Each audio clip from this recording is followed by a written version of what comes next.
keselamatan, terima kasih untuk kesehatan, terima kasih untuk segala anugerah yang Tuhan sudah berikan untuk kami, sehingga kami boleh berdiri saat ini Tuhan di hadapan-Mu. Semuanya semata-mata karena kasih karunia-Mu untuk kami Tuhan.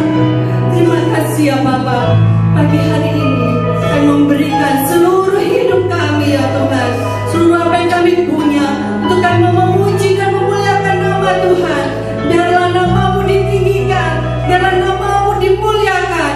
Terima kasih ya Bapa. Kami menyerahkan setiap pelayan-Mu, kami menyerahkan setiap jemaat-Mu Tuhan. Saat ini ya Bapa, saat kami pulang, kami memperoleh sukacita, yang memperoleh berkat yang daripada Tuhan. Terima kasih ya Bapa. Hanya di dalam nama Tuhan Yesus kami berdoa dan mengucap syukur. Amin. Puji nama Tuhan. Kalau pagi hari ini kita boleh berkumpul di tempat ini, kita akan mendapatkan curahan Roh Kudus, kita akan mendapatkan berkat berkelimpahan dari Tuhan. Terima kasih ya Bapa. Haleluya. Mari kita naikkan pujian ini dengan penuh sukacita. Anggur baru.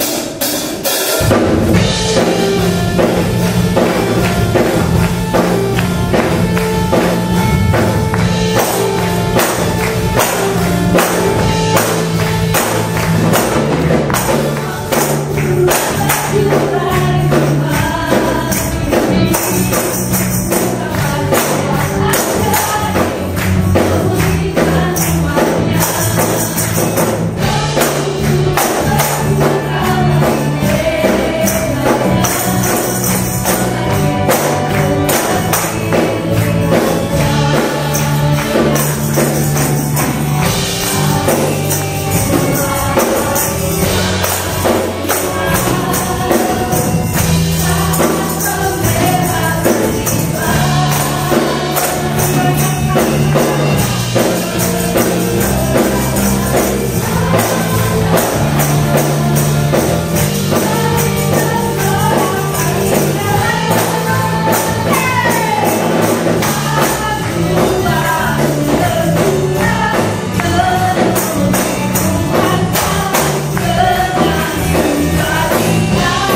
terima kasih.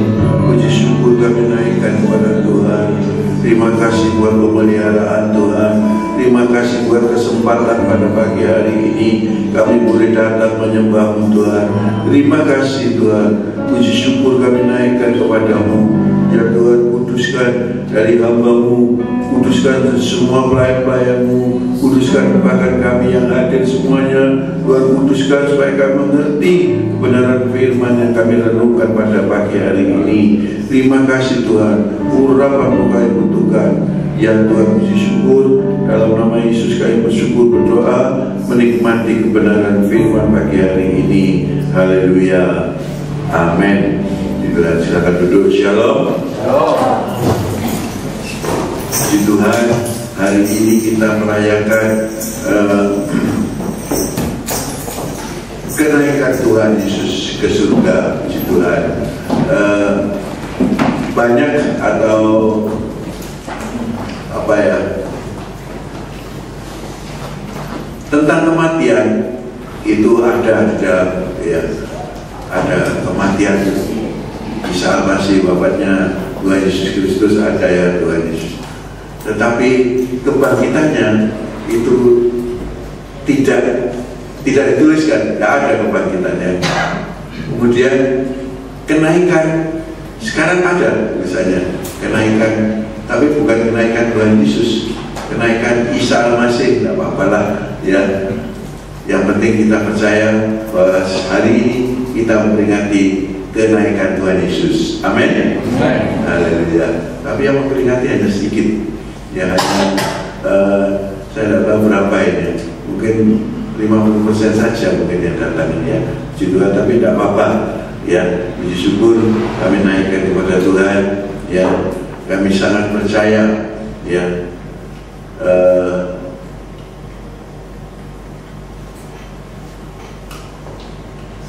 Ya, tanggal 13 Mei 2001 kita memperingati tentang kenaikan Tuhan Yesus, ya, kenaikan Yesus. Saudara-saudara, ini umum kita membaca di dalam Kisah Para Rasul pasal 1 ayat 9 yang tertulis demikian.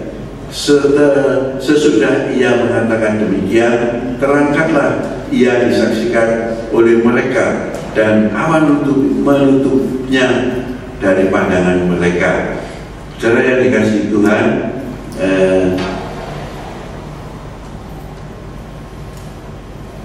kita melihat di sini bahwa kenaikan Tuhan Yesus itu sesudah ia mengatakan demikian, terangkatlah ia disaksikan oleh mereka dan awan menutupnya dari pandangan mereka. Saudara yang dikasihi Tuhan, yang naik ke surga, ya, itu saya baru tahu disaksikan, yang naik ke surga disaksikan tanpa kendaraan, hanya terangkat saja. Ini setahu saya hanya Tuhan Yesus saja. Ya, yang lain mungkin ada, tapi yang lain itu hanya mungkin tidak ada saksinya, atau mungkin naik kendaraan atau naik apa. Yang pasti kalau kita naik Garuda Airline, ya, Garuda atau Citylink, ya, tidak bisa. Alamnya yang berbeda, ya. Pakai pesawat ulang alik angkasa tidak bisa. Mereka sampai di bulan pun mereka tidak ketemu Tuhan Yesus, ya. Alamnya berbeda, saudara-saudara yang dikasihi Tuhan, ya. Tapi yang jelas bahwa Yesus yang kita percaya itu dia bangkit, ya. Tertulis tidak tertulis di dalam almanak tidak masalah. Yang penting bahwa benar bahwa Tuhan Yesus itu adalah bangkit. Kalau dia bangkit dari kematian, memang betul dia mati, tapi pada hari yang ketiga dia bangkit, ya. Kemudian setelah bangkit dia 40 hari dia menunjukkan kebangkitannya, menunjukkan bahwa Yesus itu bangkit. 40 hari dia menunjukkan ke murid-muridnya, ke semua orang yang berkenan untuk ditemuinya, ya. Kemudian pada hari yang ke-50 Hari ke-40 dia naik ke surga, ya. Ya, sekarang kita peringati dia naik ke surga. Sebenarnya ada pesan-pesannya. Pesan-pesan apa? Ayo kita baca dulu ya dalam Kisah Para Rasul ayat pasal 1 mulai ayat pertama ya. Maksud saya Kisah Para Rasul pasal 1 ayat 9. Sesudah ia mengatakan demikian, terangkatlah ia disaksikan oleh mereka dan awan menutupnya dari pandangan mereka. Ketika mereka sedang menatap ke langit waktu ia naik itu, tiba-tiba berdirilah 2 orang yang berpakaian putih dekat mereka, ya. Ayat 11, dan berkata kepada mereka, hai orang-orang Galilea, mengapakah kamu berdiri melihat ke langit? Yesus ini yang terangkat ke surga meninggalkan kamu akan datang kembali dengan cara yang sama seperti kamu melihat dia naik ke surga. Inilah saudara-saudara sesuatu yang dahsyat dijanjikan malaikat Tuhan. Seorang pakai pakaian putih, 2 orang pakai pakaian putih yang berkata, ya, hai orang-orang Galilea, mengapakah kamu berdiri melihat ke langit? Yesus ini yang terangkat ke surga meninggalkan kamu akan datang kembali dengan cara yang sama seperti kamu melihat dia naik ke surga. Wah, nanti Yesus akan datang kembali.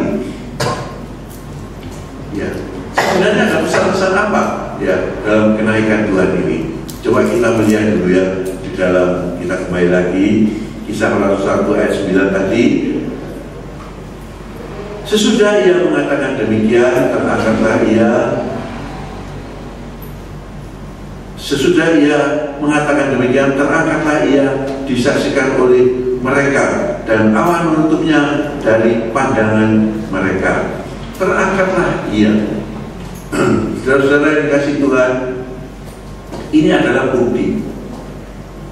Dan pesan apa yang ada pada waktu itu? Saya pikirkan pesan apa dalam kenaikan Tuhan ini, ya. Pesan apa? Pesan yang ada menurut saya yang sangat dahsyat menurut saya, ya. Yesus naik ke surga adalah menunjukkan kekuasaannya. Saudara, kita tahu bahwa sebelum Yesus mati, ya, waktu Yesus ditangkap, ya, dan dia diadili, dia diberi mahkota duri, dia tidak menunjukkan kuasanya. Dia diludahi, dia dicambuk, dia dianiaya, dia dipukul, dia tidak menunjukkan kuasanya, dia diam saja.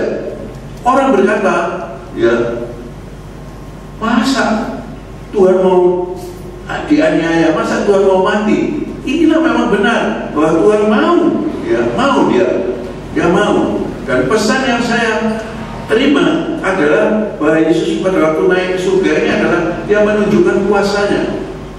Juga waktu dia bangkit, itu dia menunjukkan kuasanya. Pada waktu dianiaya, pada waktu dia diberi mahkota duri, durinya sekitar, ya, kalau kita lihat di sana itu sekitar 8 cm gitu ya, ya 5-8 cm. Itu dia dipukul dengan bulu, artinya dipukul dengan bambu masuk, jadi ada darah yang keluar. Kalau darah keluar dari kepala itu sangat luka sedikit aja, kepala itu mengeluarkan darah yang banyak. Bayangkan kalau mahkota duri dipukul dengan bambu, jadi masuk duri itu, ya, itu bagaimana sakitnya, bagaimana penderitaan Yesus pada waktu itu. Tapi dia tidak mengeluh. Dia seperti domba yang keluh. Jadi domba yang tidak dia tidak menjawab, ya, dia diam saja. Seperti domba mau disembelih itu diam saja. Ya, begitu dahsyatnya penderitaan Tuhan.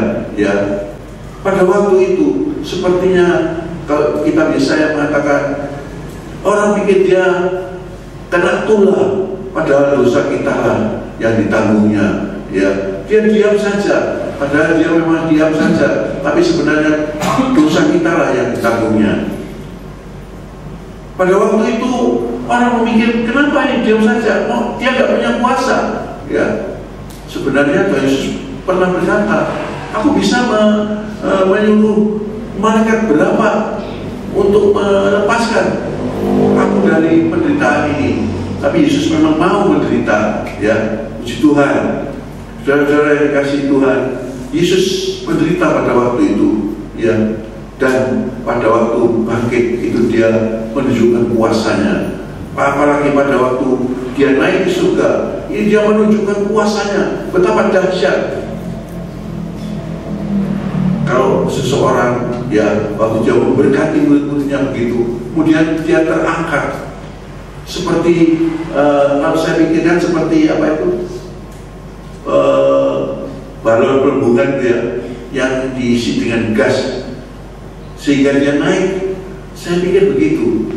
Tapi ini bukan diisi dengan gas, tapi dengan kuasa, ya. Dia naik ke surga dengan kuasa. Dan surga itu di mana? Dilihat tidak ada. Pada waktu mereka tertutup dengan awan, ya, itu alamnya sudah berbeda,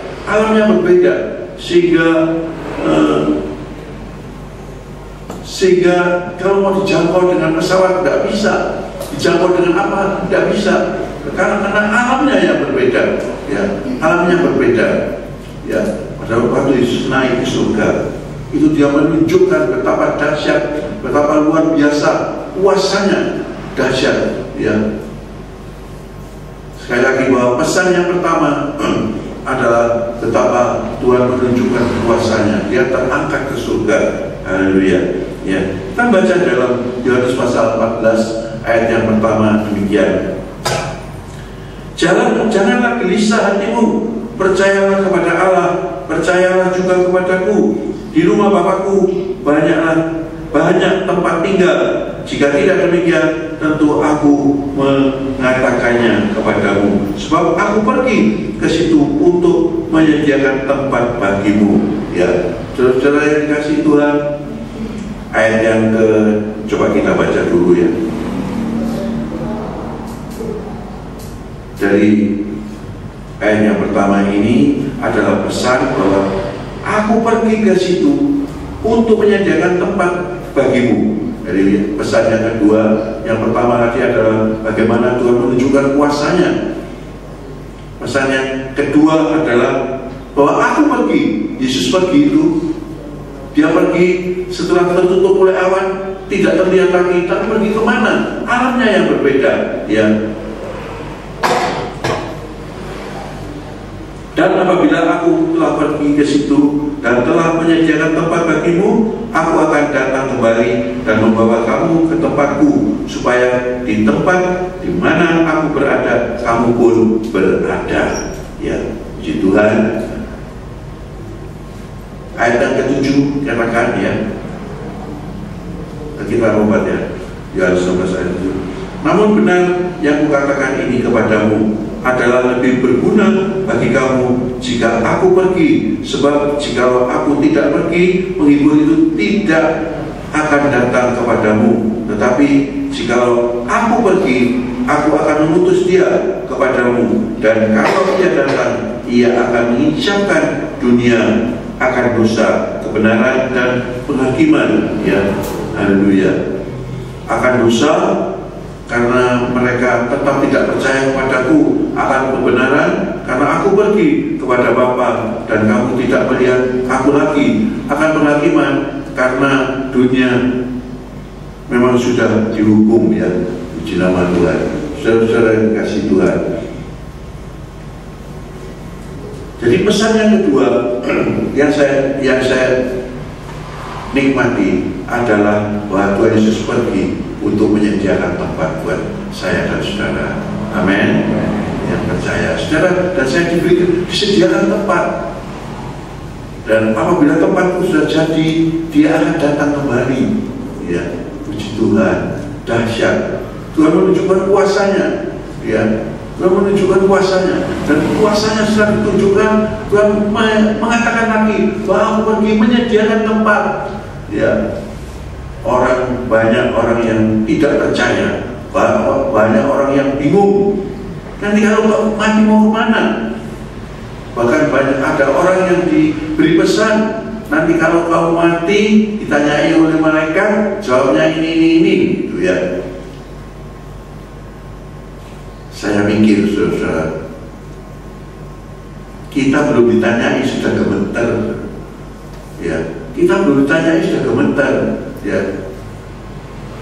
Ada seorang sekolah Alkitab yang mati tapi kemudian bangkit, ya. Dan dia kemudian bercerita pada waktu dia mati, saat pertama dia gorok lehernya, dipotong lehernya, dia jatuh, itu dia melihat hanya beberapa saat saja, kemudian gelap. Nah, gelap semuanya itu gimana?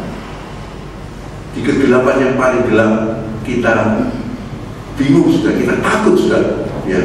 Pada waktu itulah, ya, kita tidak perlu ditanya lagi, bingung kita, ya. Tapi pada waktu itu, ya, ada malaikat yang datang menopang kita, menuntun kita, ya. Puji nama Tuhan, puji Tuhan. Jadi kita mau ditanya udah bingung, saudara, ya. Tapi kita dituntun oleh malaikat mau pergi ke suatu tempat yang tidak bisa dijangkau dengan pesawat, alamnya yang berbeda, ya. Di sanalah yang dikatakan, disinilah tempat orang-orang yang percaya kepada Tuhan Yesus. Puji Tuhan. Kalau ini yang terjadi, saudara, kita nggak perlu bingung. Kita nggak perlu bingung. Kalau nanti kita mati kemana, ya? Jalannya kemana? Naik apa ke sana? Nggak perlu bingung. Kita menjelaskan kepada kita, ya. Yang menjelaskan itu adalah seseorang yang datang dari surga, ya.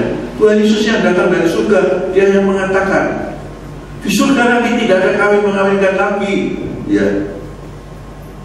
Kita akan tetap mengerti bahwa ini suami, ini istri, ya.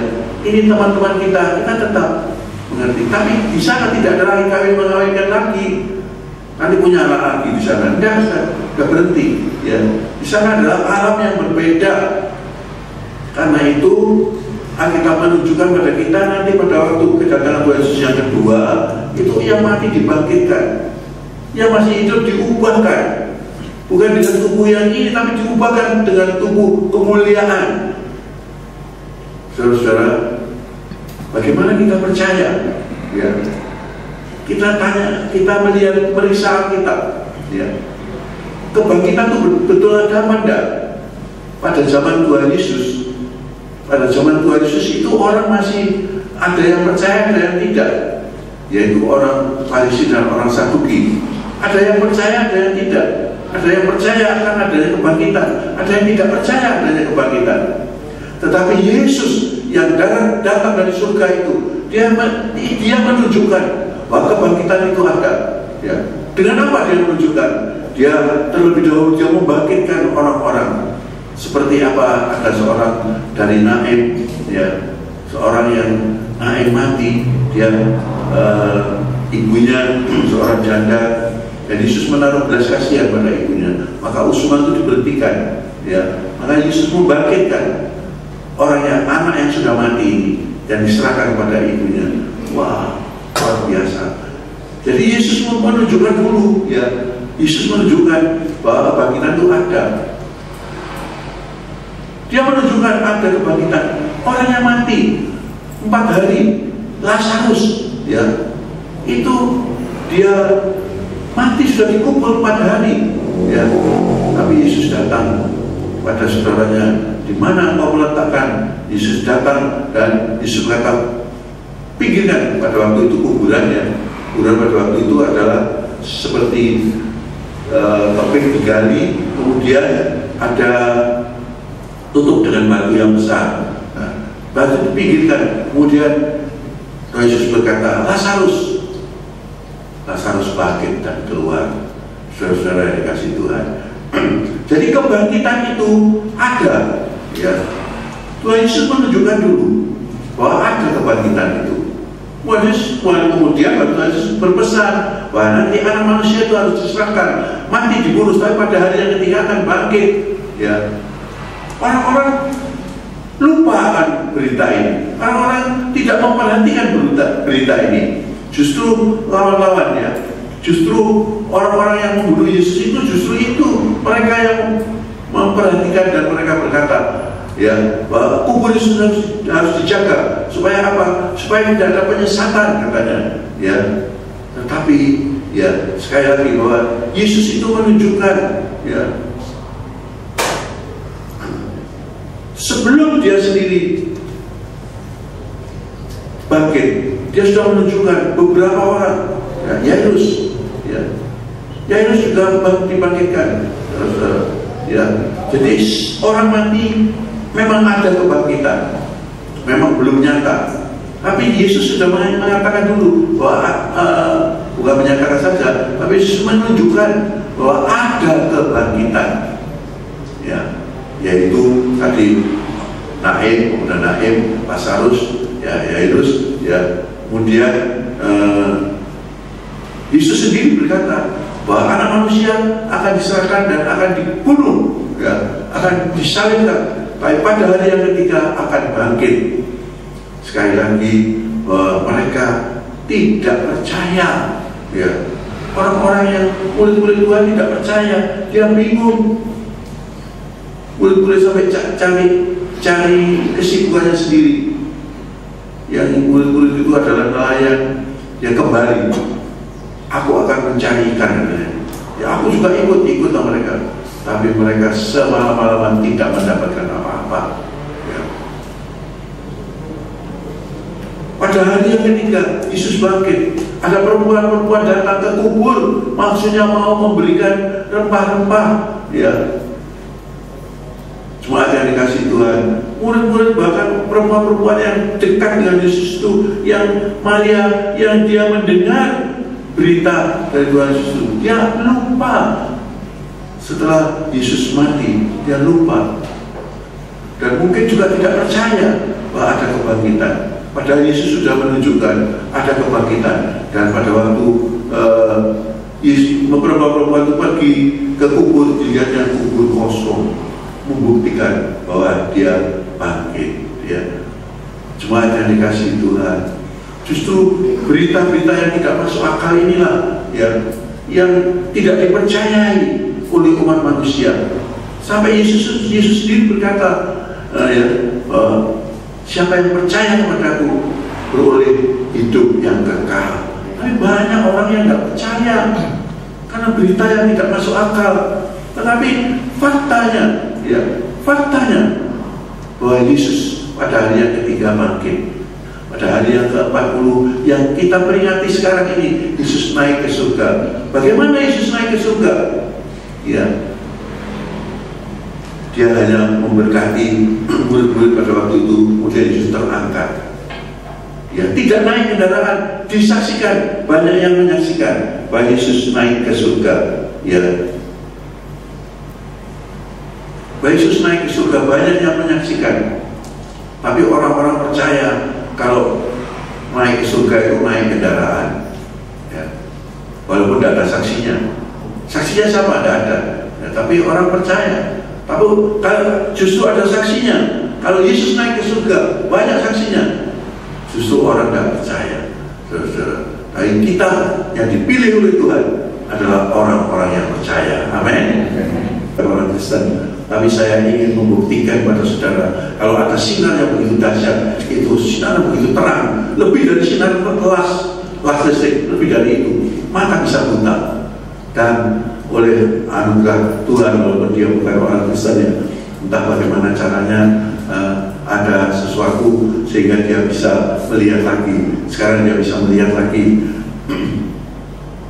dia bisa melihat, tapi dia buta warna. Buta warna itu tidak bisa bedakan warna merah, warna hitam, ya, tahunya hitam putih aja, ya. Jadi seperti TV hitam putih gitu, ya. Itu sampai sekarang, ya, saudara-saudara di Tuhan. Tapi yang ingin saya katakan bahwa Alkitab waktu itu tidak tahu orang pada waktu itu, tapi Alkitab menuliskan kalau ada sinar yang begitu terang masuk pada mata kita itu menjadi buta. Bagaimana Alkitab sudah memberitahukan pada kita. Jadi ilmu pengetahuan ketinggalan, ya. Yahya Walumi itu yang pembaca Tuhan itu, dia berkata kalau ada Alkitab yang menunjukkan bahwa lebih dari teknologi, ya, dia akan kembali kepada Kristen katanya. Udah tahu dia. Kalau Alkitab itu banyak yang menunjukkan lebih daripada mendahului ilmu pengetahuan, ya. Yaitu diantaranya yang saya saksikan terakhir ini, sinar yang terang masuk dalam mata kita, itu mata kita menjadi buta. Bagaimana pengetahuan pada waktu itu belum ada, bisa terjadi. Memang itulah Alkitab kita dahsyat, lebih dari pengetahuan, ya, mendahului pengetahuan, saudara. Dunia ini bulat. Sebenarnya Alkitab sudah lebih dahulu tahu kalau dunia ini bulat. Manusia belum tahu kalau dunia ini bulat. Alkitab sudah memberitahukan pada kita bahwa dunia ini bulat, ya. Puji Tuhan. Kemudian baru manusia mengetahui dan membuktikan bahwa dunia ini bulat. Saudara yang dikasih Tuhan, inilah kebenaran firman, ya, dan pesan-pesan daripada kenaikan Tuhan, ya. Yang pertama tadi adalah pesan yang pertama tadi adalah kenaikan Tuhan.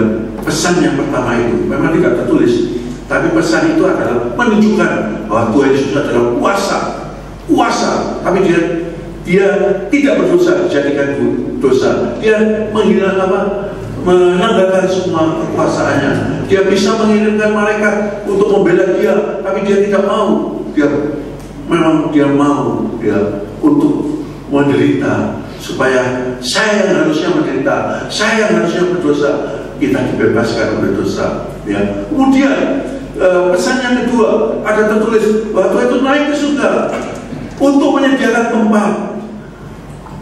Jadi orang-orang Kristen yang takut mati itu salah. Tidak perlu takut mati karena kita sudah didaftar, nama kita sudah tertulis di kitab kehidupan. Amin. Haleluya. Ya.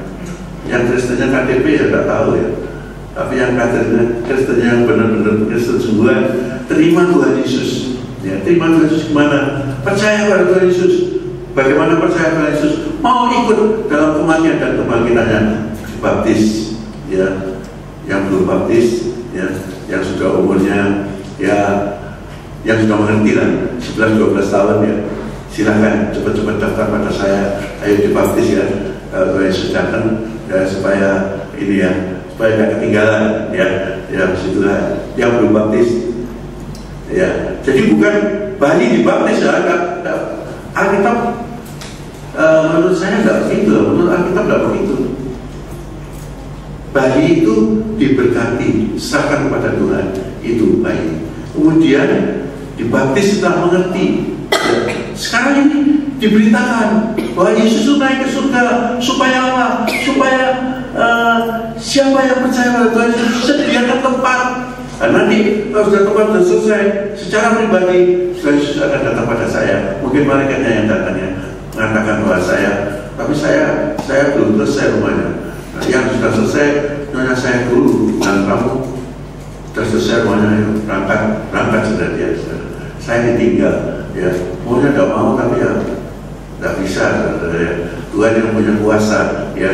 Di nama Tuhan, saudara-saudara, pesan inilah, ya, bahwa Yesus, ya, menunjukkan kuasanya. Pada waktu dia dianiaya, dia tidak mau menunjukkan kuasanya. Supaya apa? Supaya yang percaya itu loh, dia mau memberitahukan supaya yang percaya itu boleh diselamatkan. Dia mau menderita sengsara supaya yang percaya padanya boleh luput dari sengsara itu, ya. Kemudian dia menyediakan tempat, ya. Dia menyediakan tempat dari kita.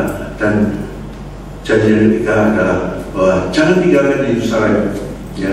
Kita tidak perlu pergi ke Yerusalem tanah, saudara, tapi Yerusalem rohani, ya. Ada kesempatan, jangan tinggalkan tempat. Kita hanya memperingati saja. Ada pergumulan doa di sini selama 10 hari, ya. Ada pergumulan doa pada hari yang ke-10, ya. Bukan harus 10 hari. Saya tidak tahu pada hari yang berapa. Itu adalah haknya Tuhan. Ada yang 1 hari, 2 hari, 3 hari, dan sebagainya. Untuk kita dipenuhi, diurapi dengan kuat kuasa Roh Kudus, ya.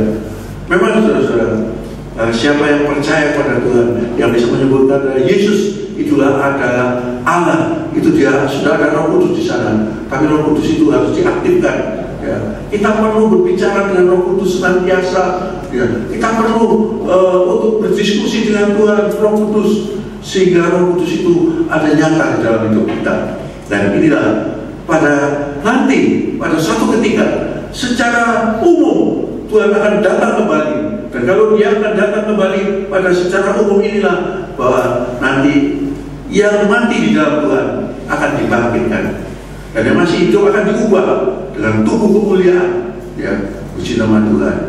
Dan yang masih hidup akan diubah dengan tubuh kemuliaan, yang sudah mati akan dibangkitkan, ya. Sama-sama semua berada di dalam tempat yang Tuhan sediakan untuk selama-lamanya, yaitu surga. Tuhan Yesus memberkati. Ya, kiranya firman ini dimantarkan di dalam hidup saudara lebih dari apa yang sudah saya ucapkan. Roh Kudus sendiri yang memantarkan pada saudara semuanya. Ya, mari main musik ya. Kita ambil tempatnya.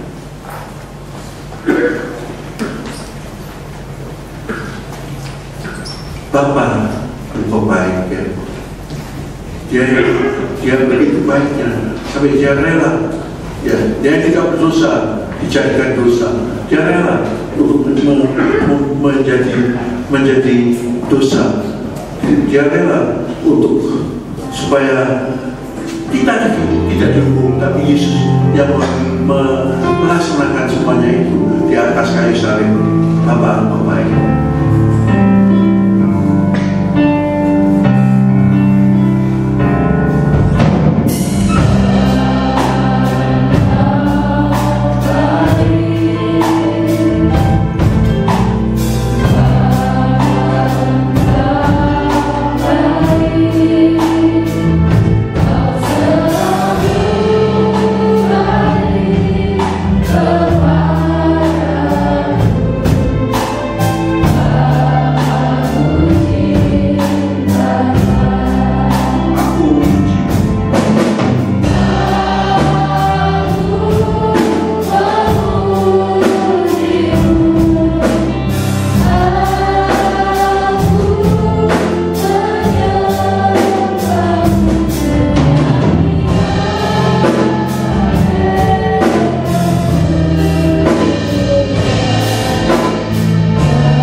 Kami sungguh bangga mempunyai Allah yang mengasihi kami. Kami sungguh percaya Tuhan bahwa Engkau yang mempunyai kuasa, tapi Engkau tidak mau menunjukkan kuasanya. Engkau menunggu meninggalkan kealahan, mau menderita, bahkan mati di kayu salib. Bersyukur Tuhan, karena aku yang berdosa ini, kami yang tidak layak ini, sudah Engkau tanggung segala dosa kesalahan kami, sehingga kami boleh dibenarkan. Memang kami bukan orang yang benar Tuhan, tetapi kami dibenarkan karena Yesus yang sudah menanggung segala kesalahan kami. Terima kasih Tuhan, terima kasih, terima kasih. Kami sangat percaya bahwa Engkau naik ke surga, tapi pada suatu ketika Engkau akan datang kembali. Ya Tuhan, istimewa juga pesanmu bahwa Engkau tidak meninggalkan kami piatu, tapi Engkau menyertai kami sampai akhir zaman. Engkau menyertai kami sekarang juga. Telah Engkau buktikan Tuhan bahwa Engkau menyertai. Engkau adalah sinar yang terang itu, telah menampakkan kepada Saulus, kepada Paulus. Tuhan, Engkau menampakkannya, membuktikan bahwa Engkau adalah benar adanya. Tuhan, terima kasih. Engkau menyertai kami. Tuhan, ampuni kami kalau kami kurang percaya, tapi ampuni kami, dan kami sangat percaya Tuhan bahwa Engkau menyertai kami. Saat ini juga Engkau menyertai kami sampai selama-lamanya, sampai kesudahan alam. Terima kasih Tuhan. Dalam nama Yesus Kami bersyukur dan mohon Tuhan Roh Kudus sendiri menjelaskan kepada kami lebih dari apa yang sudah Hamba jelaskan. Roh Kudus menjelaskan pada seluruh jemaat Tuhan di tempat ini lebih dari apa yang sudah kami uraikan dalam nama Yesus. Kabulkanlah doa syafaat yang sudah dinaikkan oleh hamba-Mu, bahkan lebih dari apa yang sudah diucapkannya. Tuhan, kebenaran firman yang sudah Hamba taburkan, Tuhan manteraikan di dalam hati kami masing-masing. Tuhan, terima kasih Tuhan, bahkan Tuhan memberikan pengertian lebih dalam dari apa yang sudah Hamba-Mu ucapkan. Terima kasih Tuhan, terima kasih. Sebentar kami akan pulang, namun marilah Tuhan turunkan belas kasih-Mu buat kami semuanya. Salurkan berkat-Mu Tuhan, berkat dari Bapa, Putra, dan Roh Kudus yang kami mengerti dalam nama Tuhan Yesus Kristus. Damai sejahtera Allah yang melampaui segala akal itu melimpah buat semuanya sekarang dan sampai selama-lamanya, sampai Maranatha Tuhan Yesus datang kembali. Tuhan menyertai perjalanan kami pulang, Tuhan melindungi perjalanan kami pulang, Tuhan menyertai pekerjaan kami, Tuhan memberkati apa yang kami kerjakan. Tuhan, terima kasih. Tuhan menyertai juga membentengi pergaulan anak-anak kami, sehingga Tuhan mereka boleh tetap berada di dalam hadirat Tuhan. Terima kasih Tuhan. Dalam nama Yesus kami bersyukur, berdoa, mohonkan berkat ilahi. Biarlah damai sejahtera Allah yang melampaui segala akal itu melimpah buat semuanya sekarang dan sampai selama-lamanya, sampai Maranatha Tuhan Yesus datang kembali. Dalam nama Yesus kami bersyukur dan berdoa, menikmati berkat dan perlindungan Tuhan. Mari yang percaya katakan amin.